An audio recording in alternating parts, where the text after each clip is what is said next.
Hello, everyone. It's the evening of the 6th, and this is the video for the look ahead of this week, which is the week of February 6, 2023. I apologize for my voice. My kids have been sick. I thought I was going to outrun this one, and it got me over the weekend. So my voice is kind of crackly. It sounds nasally. I apologize for that. Please bear with me. I'm going to make this a short video so you don't have to listen to me that long. We're not going to go into any geopolitical events today like I was going to. I was going to put China on the chopping block today, kind of talk a little bit about that, but I'm going to put that aside for right now, and we're just going to get into the trades that we're looking at moving forward and where things are going to go this week. So we're going to start off with NASDAQ here. NASDAQ, we have pulling back here, and we're looking for about a 12.20 pullback in that zone there. It might not go that far, but we're looking somewhere in there between that level and maybe around 12.425. We're looking for that pullback to complete there, and then we're going to look for a stronger move to go to the upside, surpassing these highs, which sit up there about 12.950, and reaching target, which should be right around 13.230, somewhere up in there. Now, could this go higher? Yes, it could. But we're looking at that zone to see if we get a reversal there and we head back down. Now, what a lot of people are not understanding, and I'll break this down shortly, but we're looking at this whole area right here as an accumulation phase right here for it to be distributed down to the downside once more. Now, could we go higher up for more accumulation? Yes, but we're expecting at some point for this to move back down. Now, why is that? Well, we want to find out what smart money is doing, but if you look at portfolio allocations for smart money these days, they're not trading in trends. They're trading in different ways. And so part of that portfolio is going to be in cash, maybe 20-30% of it in stocks, maybe in different types of fixed assets like bonds, and they may be purchasing straight gold or something like that. I mean, physical gold, not paper gold, but physical gold. And so when you look at that, and they have maybe a 10% allocation in their portfolio for maybe high risk assets. So when you look at the breakdown in a smart money portfolio, you're looking at when they're going into stocks, they're picking specific stocks. They're doing a lot more research. They're being a lot more careful on where they're putting, what stocks they're putting their money into. What does this mean for something like the NASDAQ, which tracks an overall periphery of stocks? It means more volatility. It means more ranging. And so those who in the past have been long-term traders, they're going to find it harder because trends are not going to happen as much as they did in the past. Like we used to get the pullback and the buy, pullback and the buy. That was what we were doing all these years since 2008, the pullback and the buy. Buy the dip, buy the dip, buy the dip.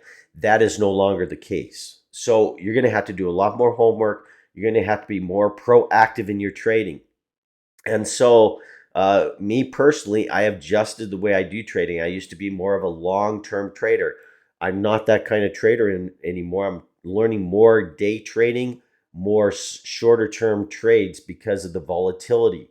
And so, with this being the case, we're looking at this as a day chart. We're looking at an accumulation phase.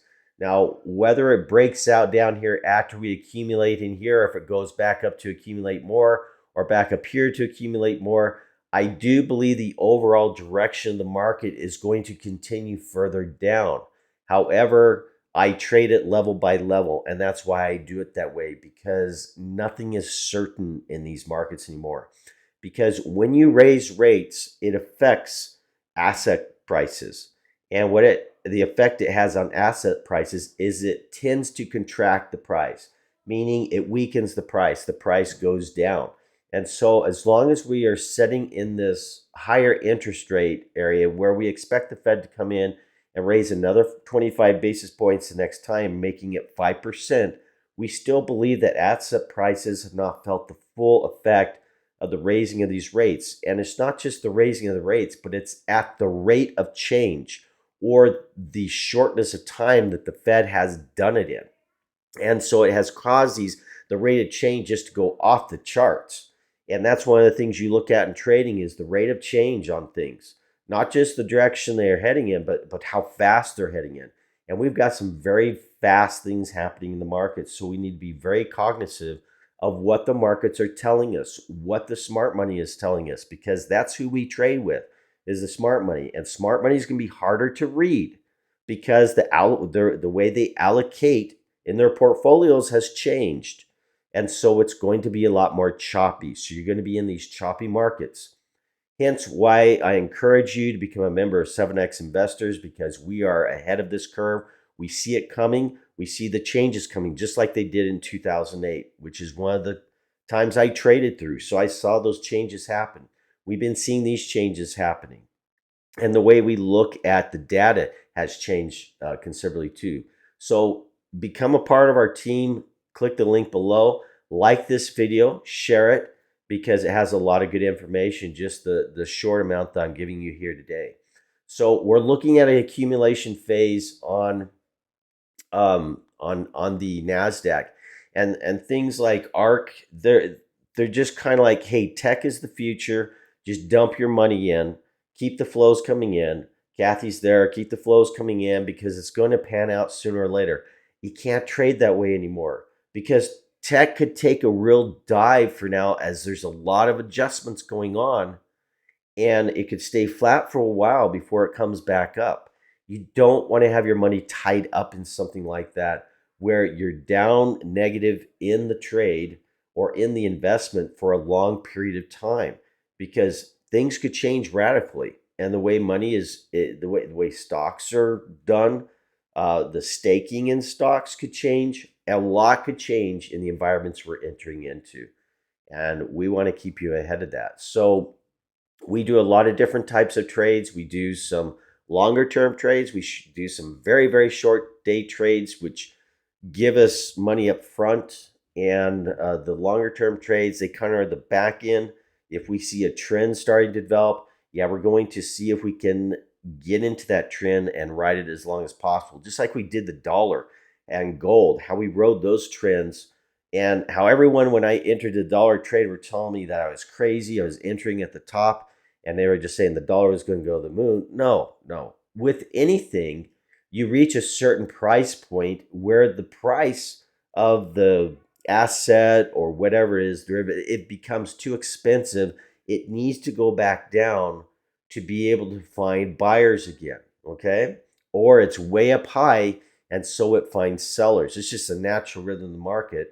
I don't know why people deny it so much, why they trade against it. It makes no sense to me whatsoever. But at 7X, we are trading with the market. We are trading with the sharks, because if you're a goldfish swimming out in the middle of the pond, the sharks are going to get you. You swim right up next to the shark and you do what they do. And that's what we try to do here at 7X. So with that being said, you see our outlook on what we're viewing for the NASDAQ. So it's at this level right up here at this 13,240 area. We're looking for a change in direction in this. Will it happen there? I'm not sure. It may go up a little further. It may go up a lot further. Not sure, but that's the area we're looking at for the next longer term trade in this. Now, we take short term trades all day long in the NASDAQ and in the ES, in the futures market. But if we're looking for a long term position or a longer term position, that's where we're going to be looking at it. So look for this maybe to head down tomorrow a little bit and then reverse tomorrow and start to make its way maybe sideways and then start making its way back up, and see if we can hit that target of about 13,240 is where I'm going to put it at right now. We'll see if we reach that target. If we do, we're going to look for a change there, okay? So we've collected inside candle on this. You can't get any better than that. You know it's going to have some pullback, and we were at an area of pullback right here. Pretty obvious. It wasn't that hard to figure out, people. And then we just look back for area of support, which is right about in here, which is about, looking about 12.36, 12.35 maybe, and then maybe 12.4, and then we're looking for it to start to meander its way back up again from there to our target. So that's a move from here to here, and then we look for a possible downside move. Next, we have ES, and on this, again, we have broken out of this wedge, which we talked about last week. And if we broke out, it would come back down and retest, which it has. So we're looking for this to start making its way up again tomorrow. Our next target on ES is going to set right around 4,300. Now, it might be just below that, but right around 4,300. That is a big area. Now, the question is, do we break through that, maybe go up to 4,400 or close to 4,400, more like 4,370 area? That is a possibility, okay? But at one of these areas, we're going to see a downward movement in ES, and it's going to either be at this level of 43 or just above it is where we're going to be looking at things to change. So once we get to these levels, what could happen? Well, let's look at it a little bit more and see some of the things that could take place at these levels here. We have kind of a bottom in at this area right here, and we could be seeing, we'll move this one out of the way, we'll get another one in there right up here, and somewhere in there we could be seeing this whole thing as an accumulation area or a range area where accumulation is happening. So it's right in this area, right in here. So if that's the case, we could have a continuation down, up, and then a breakdown if that's what this is going to do. And so we're going to be keeping our eye out on these areas right up in here for trend changes or changes in direction to see if these resistant levels hold, if they really push us back down in to get past these lows here and to continue on with a pullback and a break lower. That's what we're going to be looking for moving forward on ES. Again, the area is going to be somewhere around 43 to 43.70, 43.50. Somewhere up in here is where we're going to start to look and see if the trend begins to change. If it breaks out of these levels, then we have a lot more upside to go. But we're wanting to make sure that this right in here is possibly an accumulation. And if we do believe it's accumulation, we believe it's accumulation to go to the downside. Simply for the fact that we've been moving to the downside direction. We've taken a breather here to accumulate, to push further down. Basically, smart money accumulating to go short in the market. And that's really what we're trying to figure out, if that's the case or not. And if it's not, it's going to break out to the top side and it's going to continue to climb. We'll just have to wait and see. Dollar has finally given us the go to start looking to add additional trades to it. So kind of taking a look at this right now at what it's giving us, and it looks like this could be a very good area right up in here for a reversal in dollar. So we're looking at somewhere in the 104.80 mark, 104.50 mark for a change in the dollar. It could be as low as 104.20 area as well. But we'd like to get it a little higher if we could. I would like dollar to even go higher than this. I'd like to go clear back to 108, but I'm not sure if that's going to happen. The only way we know that's going to happen is it breaks this really major resistance zone here about 105, which is a huge zone, as you can see right here. Support, a lot of resistance in these areas of 105. Another big support there. This is a big area, resistance here. You see it across the board here. So we're looking near that 105 spot. Hopefully it pushes up that high. Like I said, it doesn't have to, but that's kind of the area we're looking for. If it does get up there, that could be a possibility for a nice short on dollar to come back down to the support zone. It might hang around there for a little while, wigwam before it breaks through, but that's the area we're looking for, is near that 105 spot. Again, just a reminder, we are in short in this, clear up to the top there. So we have plenty of money between here and here to play with this trade. If you have not gotten into this trade when we did, Please be cautious here. Again, make sure your stops are just outside this zone. Like, make sure your stop is right up in there, because they could spike it and bring it back down. You want to have enough room. If they do decide to do that, you don't get stopped out of the trade before we start going to the downside. Likewise, if we're going to go up further in this thing to 108, you're going to get stopped out there. You're going to hang loose till we get up to the 108 area, and then you're going to start making some decisions if you should go back short this, which if we do get up there, I think this is my favorite trade here. This is my second favorite trade here. If we could get up that high, that'd be my favorite trade. And I'd like to take that short all day long, but we may not. So I just have to accept the fact that we may not get up to that 108 area, my favorite spot.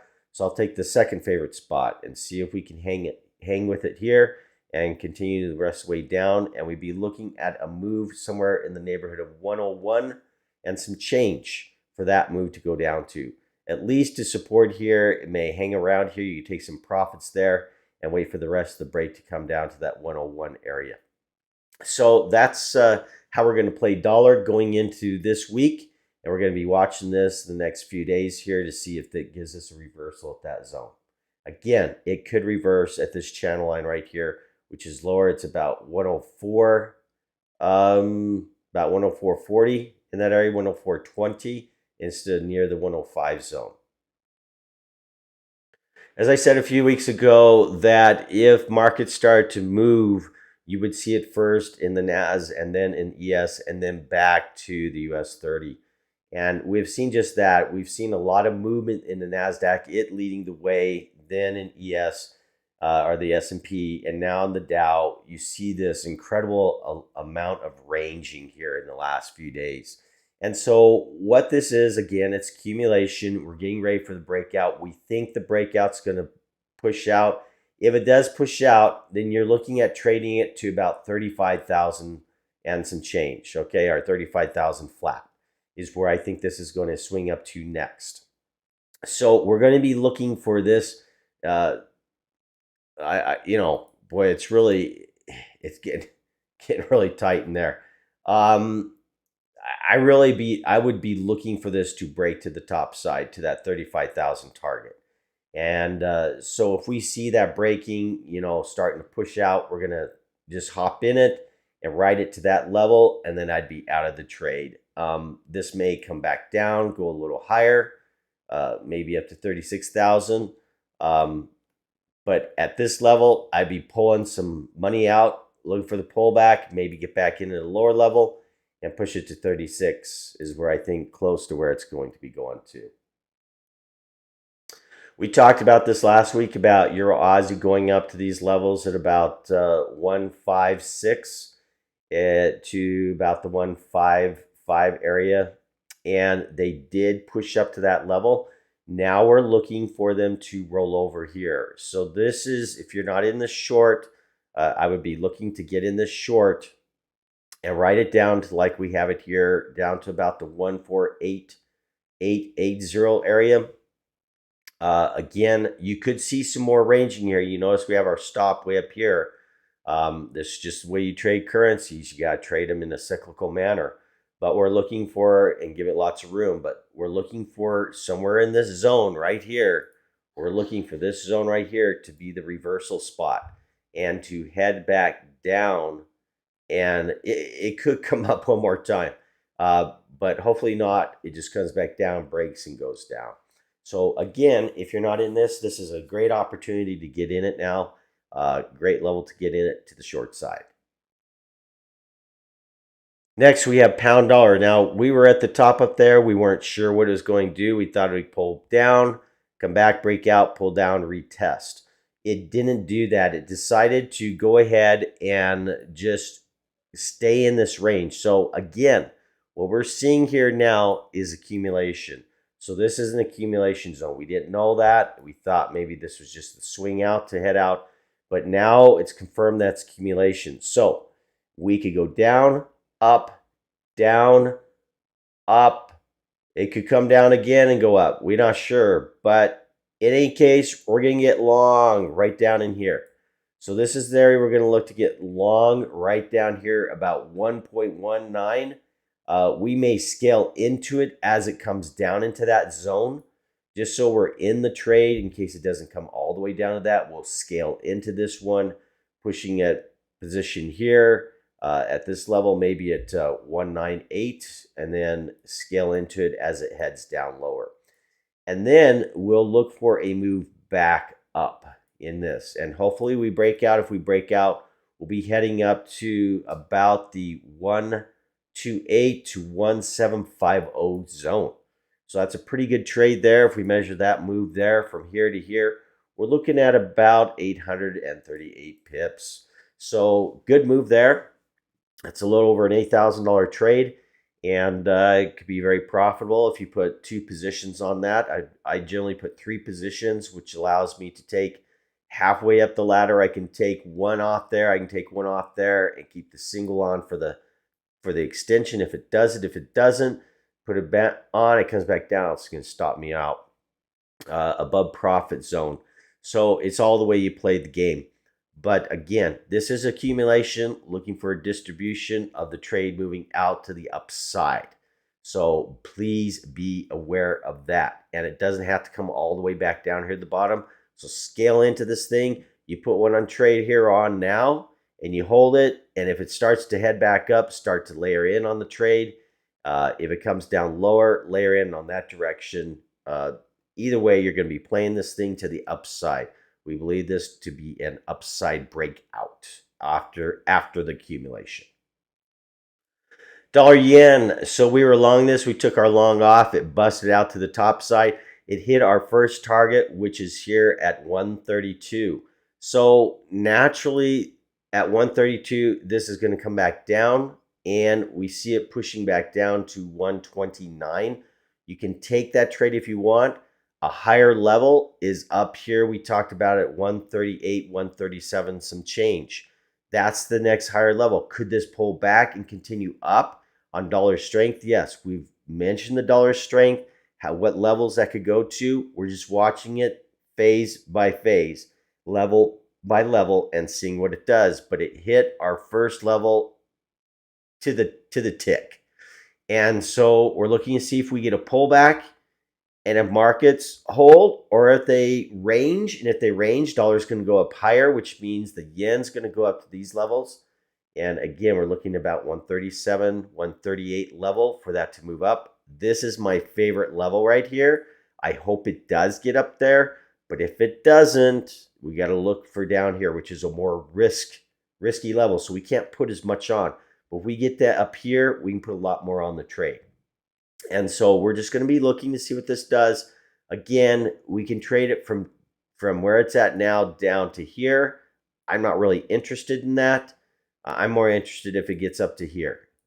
If it does and it starts to meander here and it starts to break lower, if it breaks past this support zone, I will enter it on the pullback like this, and I'll enter it that way.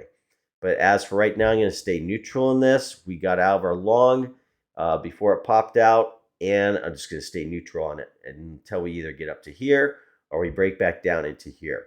Those are the safest zones to get into this trade. Next is gold. Gold, it looks like it's finally pulling back for us. We're seeing if it's going to pull back, move up, and then break up further or hold. And it looks like it's going to hold. So now we can kind of have a better perspective on what gold's going to do. So gold's going to look to pull back to maybe around this zone here of 1870 area. And it looks like it's going to continue down a little bit more, maybe down to either this area of 1845 or 1818 is where I'm going to be looking for gold to go long again. I know there's a lot of speculation on this type of stuff on gold and so forth. We're going to look and see, but it looks really like it could go back, even test lower here, down into the 1800 level. That's a great level right there. If gold hits down in that zone, I am loving it there. I'm not really thrilled about it anywhere else, but here I am very excited about gold if it gets down here to the 1800 level. Really a nice support zone. You see it all through here. Here, back over here, resistant. Those are great areas of support resistant. This looks like a right on top of the 200. Great area for gold to go long. If we can get it down to there, that's where I'm going to really become interested in gold, is in that area of about 1800 some change is where I see gold going to before I want to trade it. So you can kind of see the reason why gold is going down is because the 10-year yield has been heading up. Now, we were hoping to get down here to about the 200 touchdown here before it popped up again. It just decided to come down here to the support zone again and pop up, which gives question what is really happening here. So we could generally see something like this. I mean, if we draw out the channels, and this is the setup here, we could be seeing the 10-year pop here, which would give us our gold trade to move down to that 1800 spot. And so if we can, we may pull back here, come down to support, and then come back up here and hit this level. We could go as high as 3.83% or somewhere in that neighborhood before we see a rolling back over and a move back down in yields down to this level. About 3.25 is where we kind of I like that area right there. So again, accumulation for a further down move to about maybe 2.5, and then we could see yields start to climb back up. But that's 2.5. 2.5 is what I like. I like the 2.5 down in here. But again, I'm seeing this as yields I don't think go back to where they were. I think, again, because of the way the supply chains are changing up, that we're going to have inflation for the long term. More so cost push inflation, but it's definitely going to be blamed on the monetary system, which is a whole nother story for another day. So yeah, we could be moving clear back up to 3.8 and then back down and then up and then back down and starting to head for our target, which gives gold a nice bullish look. And that's what we'll be looking for to trade on gold. So again, look for that level of about 3.8, and then that's where you start to nestle into your gold trade. Last on the list today is Bitcoin. So Bitcoin is starting to roll over here. We're going to see if we can get it back down here to the 200. And then after that, I would look for a long. So that's going to be in the area of about 21.3. And look for it to move up. I would release that trade when it hit about 22.5. And then there's a possibility at that point we could go to a lower low down to about 19.5. Now, if that is the case, if we can get down in this zone, this would be where I would like to really put a heavy dose on for Bitcoin to swing up to a higher level. Again, we're looking at this as accumulation. Now, a lot of people say, hey, it's accumulation and downside, but this is kind of the way I look at this one going forward. A fake breakout is what I'm looking for. So I'm looking for something that will, push the market and have this climb up to a certain level, probably about 34,000, maybe 35,000. That's where I want to see this push out, because I'm looking for smart money to accumulate to get up into there. And then we could see a further low in Bitcoin. I'm not sure. Right now, I'm just looking for a scenario like this. And then after that, I'll probably be neutral on it and just see what happens. We could just stay in this range, which isn't bad. There's lots of trades to be made in there, but we could be in that range for quite some time. So just going to stay loose on it, but looking for these pullbacks to happen so we get a move further up. And the area I'm looking at, like I said, it's anywhere between 31 and 35,000 is where I'm looking for Bitcoin to move to. So that pretty much wraps it up for this week's look ahead. Again, subscribe to the channel, press the like button. The more we get this information out, the more we can help traders out there. And that's my goal in producing these videos. So please subscribe and like. We can get it more out there. If you have, again, any questions, you want to join our team, just click the link below, and we'd be happy to welcome you on board. Take care. Good luck this week, traders, and we'll see you next Monday.